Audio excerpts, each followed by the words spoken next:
Ladies and gentlemen, please give it up for that guy.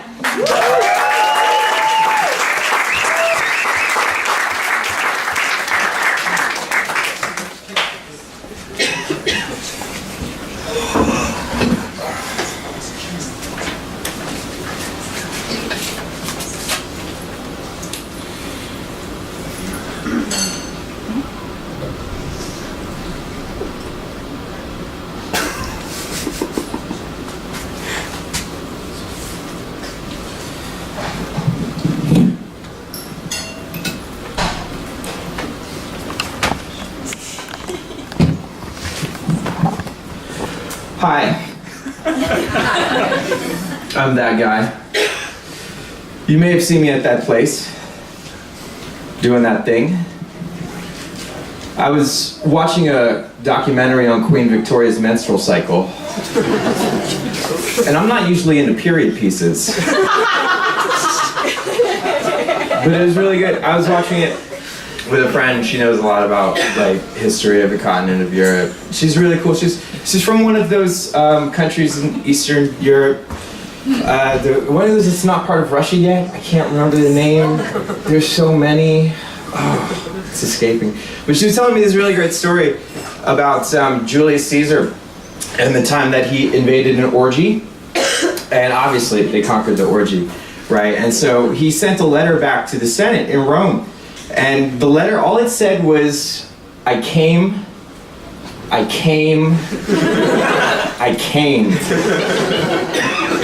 Fucking show off. Some of you may have noticed that I have a beard. I know that I have a beard because it doesn't matter who I meet, doesn't matter where they're from. Within 30 seconds of meeting them, they're gonna ask me about the beard. They're gonna want to talk about the beard. I know how I have friends that have kids and they're complaining sometimes. They're like, yeah, people just care about the kids. They don't care about me anymore. And I feel the same way. I feel like people treat my beard like it's like my kid or something. They're always like, how long have you had it? How old is it? Like, is everything okay? Is it gonna get grades in school? It's doing all right. It's growing up so fast. So it's yeah, and it's not something that I really planned to have, you know. I didn't plan to have a beard. It's not like I was on Google okay, if I plant the beard seeds in fall, we'll probably get a beard sprouting sometime around May. I wasn't checking pH levels and stuff on how to grow a beard. It just fucking grows. The first version of this looked like I tried to eat a bird's nest with one bite, really. There was sticks hanging out, there was some string, there's maybe a baby bird in there somewhere, I don't know. It didn't look good, right? It takes time. So I was getting a haircut one day, and I've got this really good, she's really good, she's a Portuguese woman, she cuts hair, and she was like, do you want me to take care of your beard? And I was like, sure. Is it free? She's like, yeah. And I was like, that's within the budget, I'll take one of those. And so she's working on the beard and she does magic, right? It never looked anything like this. I couldn't believe what she did. And so I had to get the secret. She's like, oh no, it's you just take this and then you get one of those sort of round brushes, and then you roll the hair in the brush, and then you take a blow dryer and then you put the blow dryer on and you just pull it away from the blow dryer, and it comes out looking all nice and really professional. And this blew me away. I couldn't believe this, right? Because I had been wearing just this bird's nest on my face for months, and now I noticed that people were checking out the beard. I noticed that people were checking it, not women. I'm still invisible to women. Dudes love beards. They love fucking beards. Women like beards. Some women love beards. Dudes love beards, and they're always talking to me, and they're like, I can't grow a beard like that. I can't have a beard like that. But I wasn't born with this, you know? I had to get a Portuguese woman, and Portuguese women know a lot about beards, so I trusted her, right? She hooked me up. She really helped me out, and so now I'm trying to pass this on. I'm trying to help other guys out, and they always come up to me and they're like, so what do you do? What's this? So I tell them that secret, right? And I've told 200 guys this secret. I'm helping out so many dudes. And then I got to another friend and I was telling her, and I was like, there's this amazing secret. You just take the roller and the hair, and then she was like, that's literally the most basic hair care tip that anyone could have ever told. There's nothing special about that. And I was like, yeah, but it works on beards too. Like, it's the most amazing transformative thing.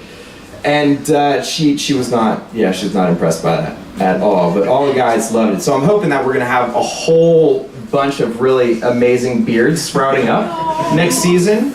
I'm waiting, because I've been helping out these guys.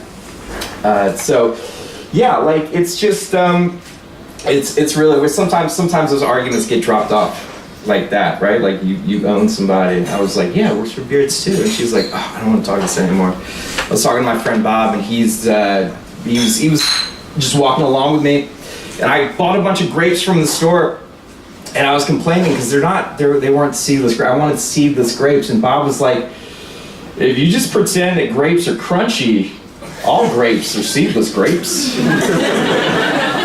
So I don't talk with Bob about grapes anymore. We just completely ignore that subject. So yeah, I hope y'all are enjoying the evening so far. This is really cool. We finally got a paid show going. Did we get everybody's money already? Okay, cool. Yeah, so we got this show going. I'm hoping it's good and you're enjoying it. I do want to take this opportunity to talk about something a little bit more serious, though. I've been living here in Europe for about 4 years now, in Lisbon for 4 years, and I feel like I've seen things change in Europe, and there's stuff that, like, we're not really talking about, and I feel like we should. And one of the things, obviously there's a big migrant crisis going on right now, and I really believe it. I really believe that, when if you fuck up your own country, you shouldn't just have a pass to just go somewhere else, right? And has anybody else noticed, like, a lot of these people showing up uninvited? These Americans, you know what I'm talking about? Right? Like, I'm not talking about these people that are just like, oh, I'm gonna go find myself in 3 months in Europe. No, not those people. Like, people are coming here to live and stay, and, like, 4 years ago, that was not a thing, and I know a lot of you are confused. You're like, you sound really fucking American, dude. Like, what are you talking about? But when I left the USA, things seemed like they were pretty good, Like, same thing, we had a really cool dude as president. Yes, he dropped a lot of bombs and killed a lot of kids. Who hasn't? He had an amazing jump shot. Okay? Our president could set a pick, is all I'm trying to say. And now I think there's a lot of destabilization happening, and so people are looking elsewhere. And that has really fucked up the American friend economy here in Lisbon for me. 4 years ago, if you had one American friend, that was, like, amazing, Like, that was top. I was everybody's American friend. When you came to live in Lisbon and you got your place, you would get your keys, and they would give you a card, and it said, if you need to know anything about ranch dressing, you call this person right now, and they'll be able to help you out. And, like, it was so good. But nowadays, people have 3, 4, 5 American friends. It's completely fucked this up for me. That was so cool. They're gonna learn. I think Americans are gonna learn that not everything is as easy over here. Things are a little bit, maybe even slightly offensive, I'll say, right? So I was shopping for clothes. Now in the USA, I'm a large. I wear a large shirt, normal size. I'm large, there's medium, there's small. I'm large, I go places, they have large seats for large people. I'm large. What's up, ladies? I'm large. It's normal. It's normal to be large. I come to Europe and I go look for a shirt, and all of a sudden I am extra large. Now there is more than me than needs to exist. I didn't have this problem in the USA. I was enough person in the USA, okay? Maybe I was slightly getting towards the extra, but I was still just one person, one large person. And now there's extra of me. And I'm sad. So it's not all sunshine and roses over here in Europe as well. Okay, I know you Americans are coming here and you're like, look, people are just getting pills and medication and all this cool stuff, and they just paid €1,000 for school. €1,000 for school. But your clothes might call you a little fat. That's the only trade-off that you're gonna have to deal with. So that's gonna be it for me today. Thank you all so much for being here for Lisbon's first, or Lisbon Digital Nomad's first paid comedy show. And we've got some really great people coming up, so stick around.